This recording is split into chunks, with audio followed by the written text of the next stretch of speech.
प्रिय विद्यार्थियों नमस्कार। हिंदी की ऑनलाइन शिक्षण व्यवस्था में आप सबका हार्दिक अभिनंदन, स्वागत। हिंदी व्याकरण में आज हमारा अध्ययन है क्रिया के वाच्य। वाच्य क्या होते हैं, इनको कैसे पहचानते हैं।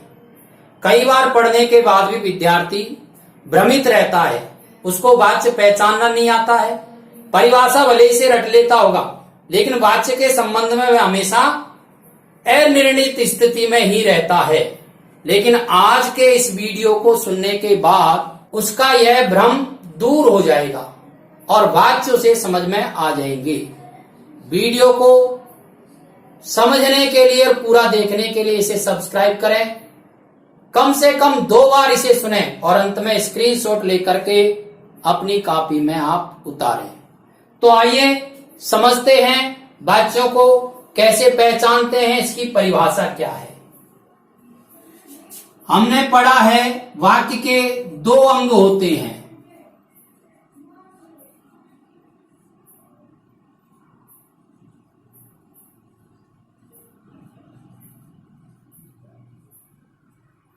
वाक्य के एक अंग को कहते हैं उद्देश्य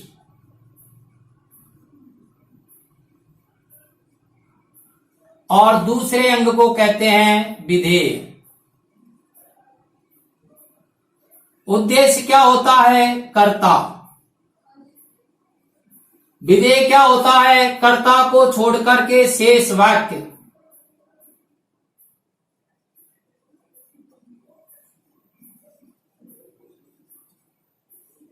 अर्थात वाक्य का निर्माण कर्ता, कर्म, क्रिया से होता है। वाक्य देखते हैं।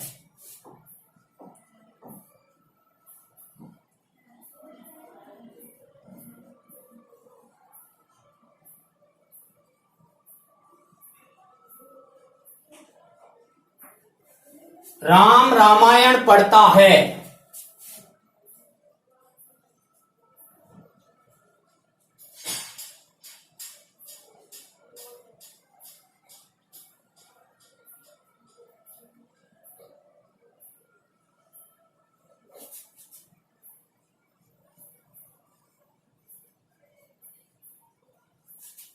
राम से रामायण पढ़ी जाती है, या इसको ऐसे कहा जा सकता है।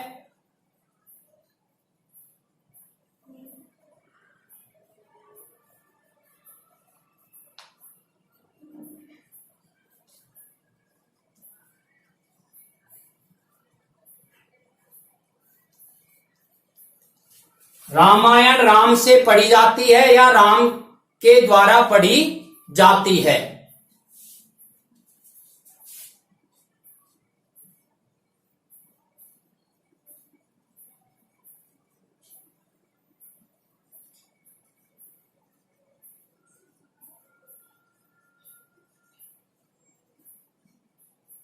यह रामायण नहीं पढ़ी जाती है। पहला वाक्य देखिए, राम रामायण पढ़ता है, इसका कर्ता राम है, रामायण इसमें कर्म है और पढ़ता है ये क्रिया है। दूसरा वाक्य, राम से रामायण पढ़ी जाती है, कर्ता राम, कर्म रामायण, पढ़ी जाती है क्रिया। यह रामायण नहीं पढ़ी जाती है, कर्म रामायण, पढ़ी जाती है क्रिया। इन तीनों वाक्यों में पढ़ने के बाद और आपको ध्यान में आ रहा होगा कि क्रियाओं के लिंग, वचन और पुरुष बदल रहे हैं। ये क्रियाओं के लिंग, पुरुष और वचन क्यों बदल रहे हैं, या वाक्य में प्रयुक्त क्रियाओं के लिंग, पुरुष, वचन किसके अनुसार होते हैं, इस बात का बोध शब्द के जिस रूप से होता है उसी को व्याकरण में वाच्य कहते हैं।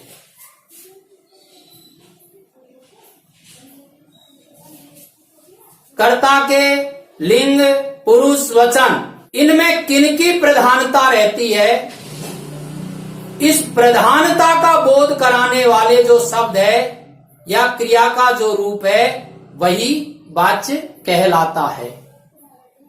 वाच्य का शाब्दिक अर्थ होता है कथन।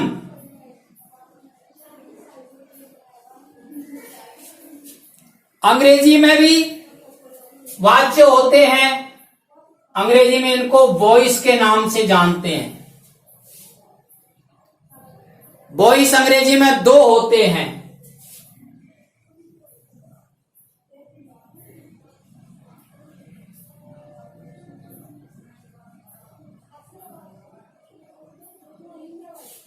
Active voice,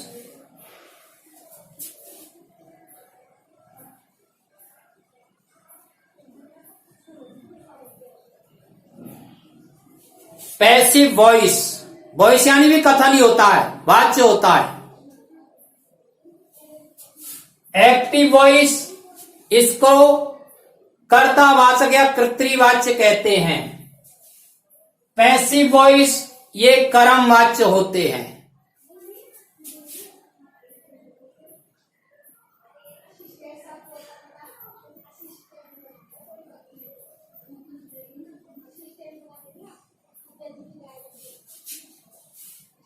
Ram killed Ravan.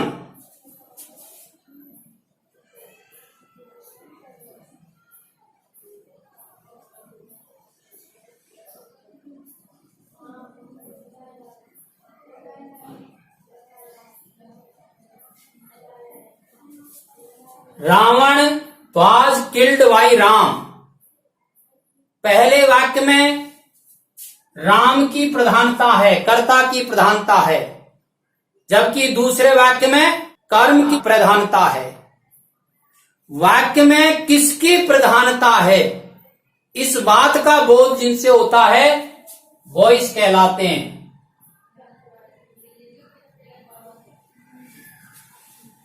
Hindi में उनको वाच्य कहते हैं।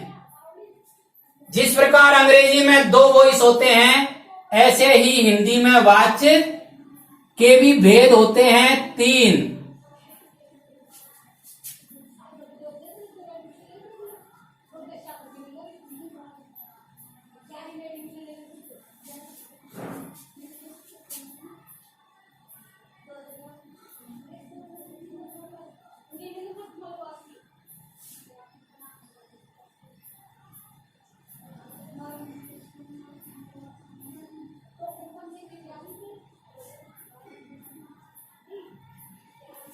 कर्तृवाच्य, कर्मवाच्य और भाववाच्य। आपको समझ में आ जाए इस दृष्टि से परिभाषा भी लिखी है। क्रिया के जिस रूप से यह पता चले कि उसके वर्णन का मुख्य विषय कर्ता है, कर्म है या धातु का भाव है, उसे वाच्य कहते हैं। उदाहरण दिए हैं, राम पुस्तक पढ़ता है। यहां पर राम करता है, पुस्तक कर्म है, पढ़ता है क्रिया है। पुस्तक राम द्वारा पढ़ी जाती है या राम से पुस्तक पढ़ी जाती है। यहां पर कर्ता राम है, पुस्तक कर्म है, पढ़ी जाती क्रिया है।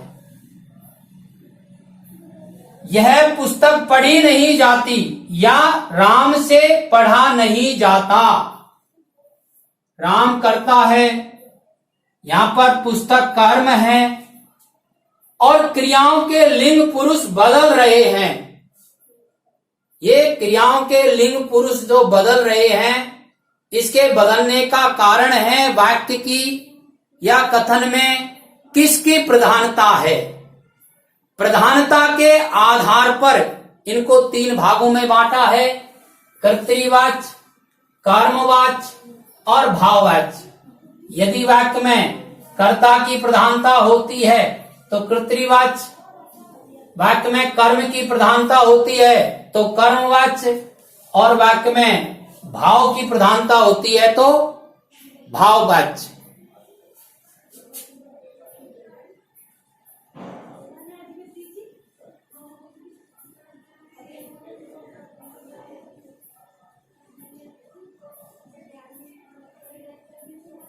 राम मिठाई खाता है। क्रिया के लिंग पुरुष किसके अनुसार है? राम के अनुसार। राम क्या है वाक्य का? कर्ता, अर्थात इस वाक्य में कर्ता की प्रधानता है, इसलिए ये कर्तृवाच्य।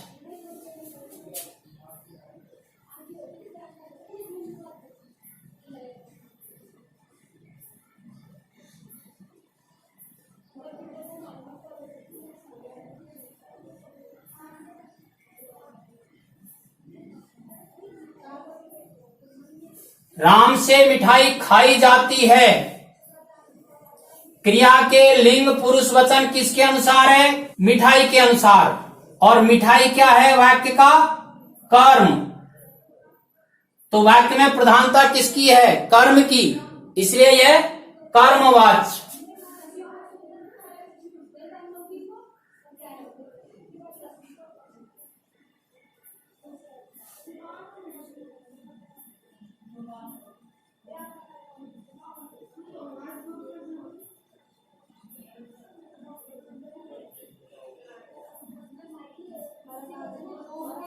यह मिठाई राम से नहीं खाई जाती है।